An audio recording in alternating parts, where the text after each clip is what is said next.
جی میں ووٹر ہوں اور میں آیا ہوں. میں اپنا شناختی card election commission of Pakistan کے نمائندے کو دے رہا ہوں. انہوں نے ویریفائی کیا. پھر میں یہاں پہ آتا ہوں. یہاں پہ پریزائڈنگ آفیسر کھڑے ہیں. پریزائڈنگ آفیسر میرا آئی ڈی کارڈ چیک کرتے ہیں اور مجھے کلیئر کرتے ہیں کہ میں اپنا ووٹ ڈال سکتا ہوں. انہوں نے یہاں سے بیلٹ کا پریس کیا اور میں نے اپنی پسند کے کینڈیڈیٹ کو دیکھتے ہوئے انتخابی نشان بھی ہے اور نام بھی ہے تو میں اپنا ووٹ دے رہا ہوں جی زبیر جٹ کو. بیٹ یہ میں نے دبا دیا اپنا ووٹ. یہ یہاں سے ووٹ نکل آیا. اب یہ میں پرچی لے کر اور اس کو بیلٹ پیپر میں جو الیکشن کمیشن کا وہ اس میں ڈال دیتا ہوں. اب جب ووٹنگ ختم ہو گئی ہے تو سارے پولنگ ایجنٹس کو بلا لیا جائے گا. پریزائڈنگ آفیسر کہیں گے کہ جی ٹائم ووٹنگ کا ختم ہو گیا ہے, کوئی ووٹر موجود نہیں ہے جو پولنگ سٹیشن ہے. سب کی تسلی ہو گئی. آپ اس سیل کو کھولیں گے جو کہ پہلے اس میں سٹارٹ تھا. جب پولنگ سٹارٹ ہوئی تھی تو انہوں نے سٹارٹ کا بٹن دبایا تھا. اب یہ کلوز کا بٹن دبائیں گے. اب پولنگ بالکل بند ہو گئی. اب اگر یہ بھی کرنا چاہیں, سٹارٹ کا بٹن بھی دبانا چاہیں دوبارہ تو یہ نہیں کر سکتے. اب کنسولیڈیٹڈ ریزلٹس چاہیے تو پریزائڈنگ آفیسر پھر آپ دبائیں ریزلٹس. یہ ریزلٹس میں اور یہ آپ کی اسی وقت آپ کے پاس پورا جو بھی کینڈیڈیٹس تھے. یہاں پہ چونکہ زبیر جٹ کو ایک ووٹ پڑا تھا تو صرف ان کے آگے ایک ووٹ لکھا ہوا ہے, باقی کسی کا کوئی ووٹ نہیں تھا. یہ جو لسٹ ہے اس میں پریزائڈنگ آفیسر سائن کریں گے اور اس کے بعد جو بھی پولنگ ایجنٹس ہیں وہ سائن کریں گے.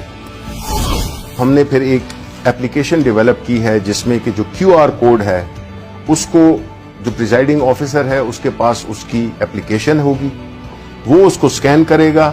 اب کسی اور عام فون پہ کریں آپ. اب یہ ہے جو ایپلیکیشن کے ساتھ ہے وہ جو ہی کیا ہے آپ نے دیکھ لیں کہ وہی ریزلٹ جو کہ اس کے ہیں وہی ریزلٹ آئے ہیں. اس کو ہم نے ریلے کرنا ہے واپس الیکشن کمیشن آف پاکستان کے ہیڈ کوارٹر کو.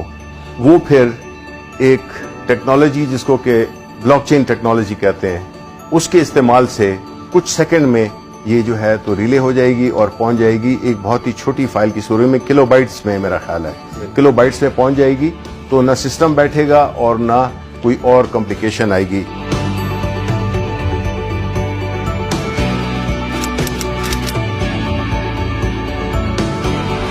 اگر کوئی یہ کوشش بھی کرے کہ وہ اسی طرح کا ووٹ پہلے تو چھپوا نہیں سکتا, لیکن اگر چھپوا بھی لے تو وہ ووٹ اس لیے کاؤنٹ آؤٹ ہوگا کیونکہ ہر ووٹ کے اوپر ایک بار کوڈ ہے.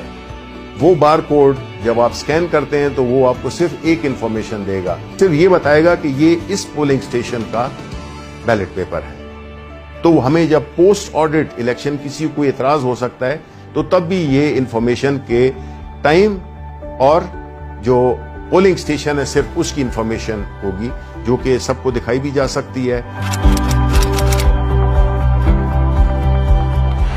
بلاک چین ٹیکنالوجی کا جو بنیادی کانسیپٹ ہے وہ یہی ہے کہ اس کو چونکہ ملٹیپل اس کی لیجرز ہوتے ہیں تو اس کو کوئی چینج نہیں کر سکے گا, آلٹر نہیں کر سکے گا. تو اس لیے جو مسئلہ تھا آر ٹی ایس کا جس کی وجہ سے اس کو اس پورے عمل کو ایک بدنامی کا سامنا کرنا پڑا, اس کا حل بھی ہم نے نکال دیا ہے. جب ایک ووٹ ڈل جائے تو یہ مشین ڈی ایکٹیویٹ ہو جاتی ہے اور جب تک کہ بیلٹ کا بٹن نہ دبائیں پریزائڈنگ آفیسر وہ جو اجازت تھی وہ ایک ہی ووٹ کے لیے تھی.